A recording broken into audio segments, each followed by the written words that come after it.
ঠিক এই মুহূর্তে দেশের ক্রীড়াঙ্গনে আলোচনার তুঙ্গে রয়েছে বাংলাদেশ ফুটবল দল। ভুটানের বিপক্ষে ফিফা ফ্রেন্ডলি ম্যাচ এবং ঠিক তারপরেই এশিয়ান কাপের বাছাই পর্বের ম্যাচে 10ই জুন সিঙ্গাপুরের বিপক্ষে মাঠে নামবে বাংলাদেশ দল। এখন কথা হলো যে হাভিয়ার কাবরেরার স্কোয়াডে কারা জায়গা করে নেবেন এবং কারা আসলে দল থেকে বাদ পড়বেন।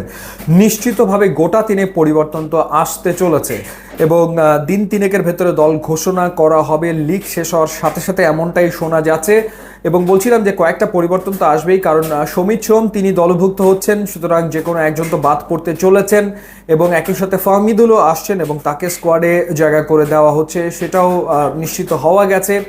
এখন দেখার ব্যাপার যে হাভিয়ার কাবরেরা তিনি আসলে প্রাথমিক স্কোয়াড ঘোষণা করেন নাকি একবারে 23 সদস্যের স্কোয়াড তিনি দিয়ে দেন।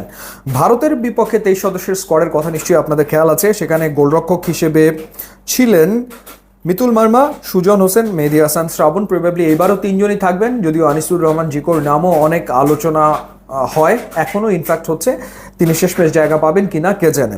ডিফেন্ডার হিসেবে ছিলেন শাকিল আহাদ, রহমত মিয়া, তারিক কাজী, তপু বর্মন, সাদউদ্দিন, ইসা ফয়সাল, শাকিল হোসেন। একটা নাম নিয়ে আলোচনা চলমান রয়েছে, সেটা হচ্ছে বিশ্বনাথ ঘোষ। এখন বিশ্বনাথের ইনজুরি আপডেট কি সেটার উপরে নির্ভর করছে তার থাকা না থাকা। একই কথা প্রযোজ্য হচ্ছে সুশান্ত ত্রিপুরার ক্ষেত্রেও। এবার মিডফিল্ড পজিশনে যদি আমরা আসি, মিডফিল্ডে ছিলেন চন্দন রয়, সোহেল রানা, মোহাম্মদ সোহেল রানা, মোহাম্মদ হৃদয়, মুজিবুর রহমান জনি, এরপর শেখ মোরসালিন, জামাল ভুঁইয়া, হামজা চৌধুরী। এবং এই নামগুলোর ভেতরে শুধুমাত্র জামাল ভুঁইয়া ছাড়া বাকি সবাই আসলে ভারতের বিপক্ষে ম্যাচে কখনো না কখনো আসলে খেলেছেন, অদল বদল করে প্রত্যেকেই আসলে মাঠে নেমেছেন। 7 জন মিডফিল্ডারকে ব্যবহার করেছিলেন হাভিয়ার কাবরেরা। এখন যখন সমিত সোম ঢুকে যাবেন দলে, কিংবা কিউবা মিচেল যদি শেষমেশ তার কাগজপত্র সম্পন্ন করে দলে ঢোকেন, সেই ক্ষেত্রে মিডফিল্ড পজিশনে দুইটা পরিবর্তন তো হচ্ছে একেবারে নিশ্চিতভাবেই।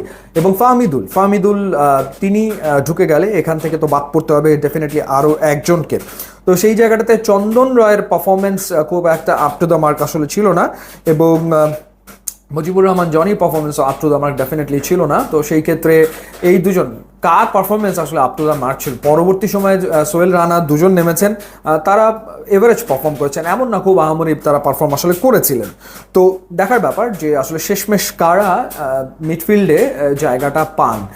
এই নামগুলো নিয়ে তো আলোচনা রয়েছে। ফরওয়ার্ড লাইনে ছিলেন ফয়সাল আহমেদ ফাহিম, মোহাম্মদ ইব্রাহিম, শাহরিয়ার ইমন, এরপর হচ্ছে আলামিন এবং রাকিব হোসেন।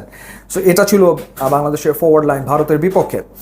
এছাড়া আন্ডার 19 টিমে পারফর্ম করা একজনের ব্যাপারে টিম ম্যানেজমেন্টের দায়িত্বে থাকা কয়েকজন বেশ আগ্রহী, তিনি হচ্ছেন মোর্শেদ আলী।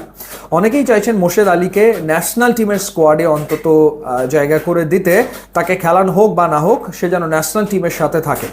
কিংবা ক্যাপ্টেন ফয়সাল যিনি ছিলেন প্রত্যেক ম্যাচেই যিনি গোল করেছেন, যদিও আনফর্চুনেটলি ভারতের বিপক্ষে ফাইনালে তিনি আসলে টাই ব্রেকারে পেনাল্টি মিস করেন, তার ব্যাপারেও আসলে একরকমের আলোচনা রয়েছে।